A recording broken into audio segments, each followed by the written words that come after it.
Infant ডেমৰ দ্বাৰা আয়োজিত ২০তম অসম মহোৎসৱত আজিৰ অনুষ্ঠানত উপস্থিত থকা সকলোকে নমস্কাৰ জনাইছোঁ। অসম মহোৎসৱ এই শব্দটি শুনিলে আচলতে কিবা আপোন আপোন যেন লাগে, ভাল লাগে। আৰু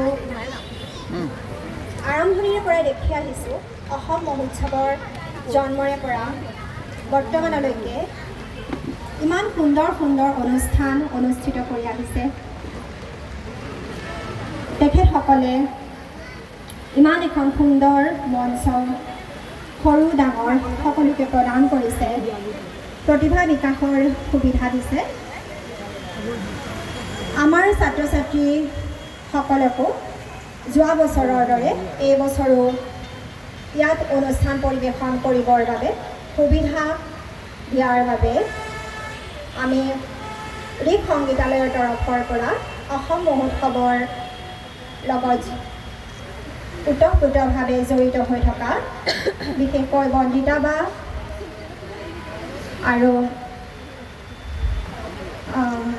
ময়ূৰী বাইদেউ লগতে অসম মহোৎসৱৰ প্ৰতিজন বিষয়ববীয়া আৰু কৰ্মকৰ্তালৈ আমাৰ তৰফৰ পৰা আন্তৰিক ধন্যবাদ আৰু কৃতজ্ঞতা জ্ঞাপন কৰিছোঁ।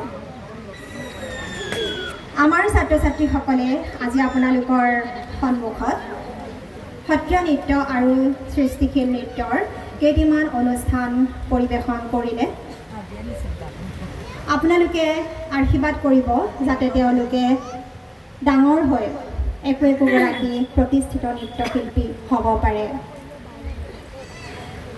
বিশেষ নকওঁ, অসম মহোৎসৱ দীৰ্ঘায়ু হওক, খুব সুন্দৰ সুন্দৰ ব্যতিক্ৰমী অনুষ্ঠান তেওঁলোকে ইয়াত অনুষ্ঠিত কৰক আৰু অসম ভাৰত তথা বিশ্বৰ ভিতৰতে জিলিকি উঠক, এয়াই ভগৱানৰ ওচৰত প্ৰাৰ্থনা। ধন্যবাদ।